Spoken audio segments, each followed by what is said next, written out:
Welcome back to the Data Protection Diaries. In today's video, we are going to be talking about the not particularly recent news that BA have now been fined or been issued a fine by the Information Commissioner's Office to the tune of £20 million.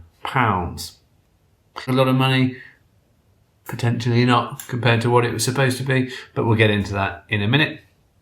As always, if you like these videos, please do give it a thumbs up, subscribe to the channel. If you're new and you subscribe to the channel, make sure you hit the little bell notification thing as well. It all helps us to make sure that you know when videos have come out, and also lets other people know that this content is interesting, which then allows YouTube to show it to other people, and it just goes on and on from there. So any assistance you can give us on that is greatly appreciated. But anyway, for now, let's get on with what we want to talk about.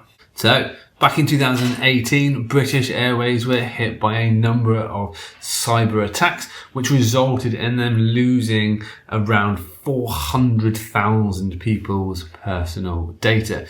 Now, at the time, the GDPR had just come into force, and obviously with the new ability for regulators to issue sizable, meaningful fines, it presented the perfect opportunity for the ICO to demonstrate its ability, show its teeth, and do something fairly serious, which it did.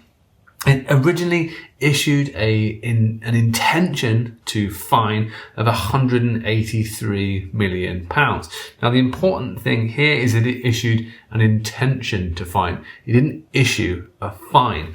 When the regulator issues an intention, what that basically means is that we intend to fine you X amount of money, but you now have the opportunity to argue your case, defend it, come back, appeal, do whatever you've got to do to obviously bring that fine down and to bring it to a more manageable level.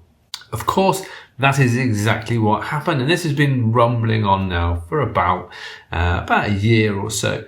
Obviously, the pandemic hit, that pushed it back even further, and appeals have carried on. But now it is clear, and the ICO have made a statement to say that they are going to issue a reduced fine of £20 million to British Airways.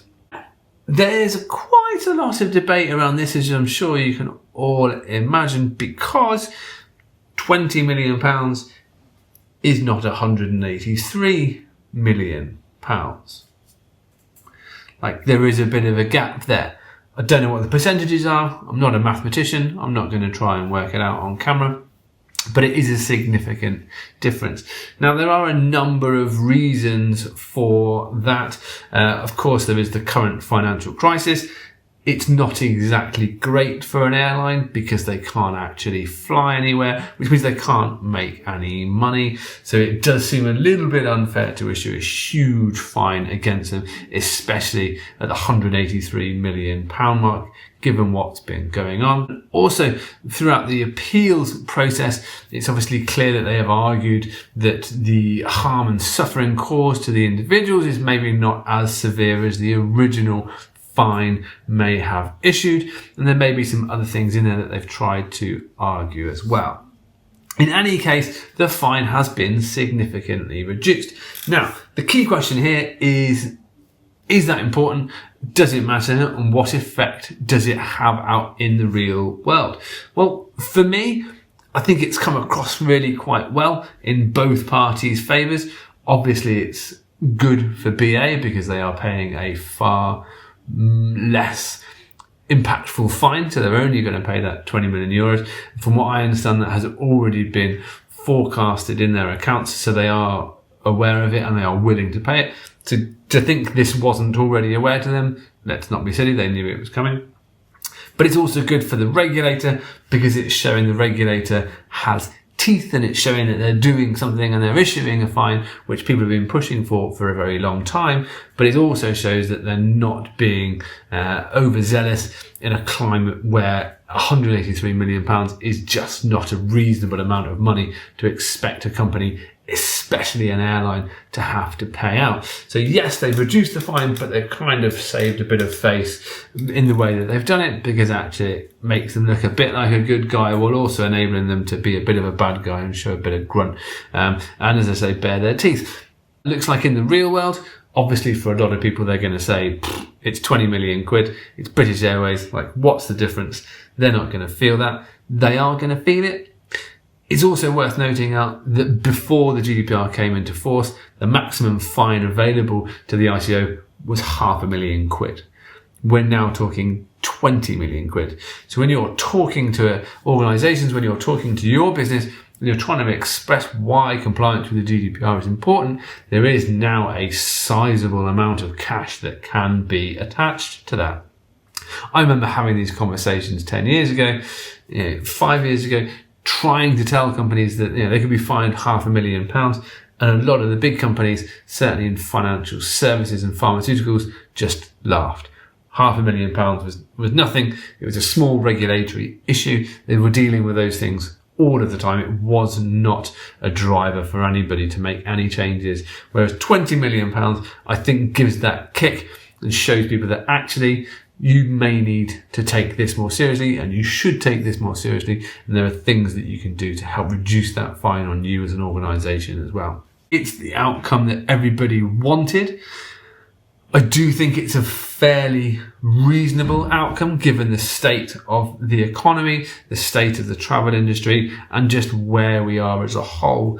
For me as well, I don't think there was a huge amount of suffering caused by the people whose information was lost. I think that was probably disproportionate compared to the amount of the original intended fine. So I think it's been balanced out quite nicely. I know the ICO are still going to be seen as not having done the best job in the world. They didn't fight it hard enough. They shouldn't have let them appeal. They should have stuck by their guns, etc., etc., etc. But let's not forget that they have at least issued the actual fine. It is at the minute going to be 20 million quid. May get appealed, may come down a little bit. We'll just have to wait and see. But they are doing something. They have done something. So let's at least give them that, and then we'll see where we get to. So that's where we are with the BA thing. As I say, this news came out last week, so this video is a little bit behind the times, but we have been very busy. If you have any questions, you have any comments, let me know what you think down below. Join the conversation over on LinkedIn as well. You can follow me on there, and I'll put my details on here. If you have any questions, please do give us a shout. Obviously, if you enjoy these videos, please do give us a like, thumbs up, subscribe, click the notification bell, etc., etc., etc. And we look forward to speaking to you again soon. Thanks very much.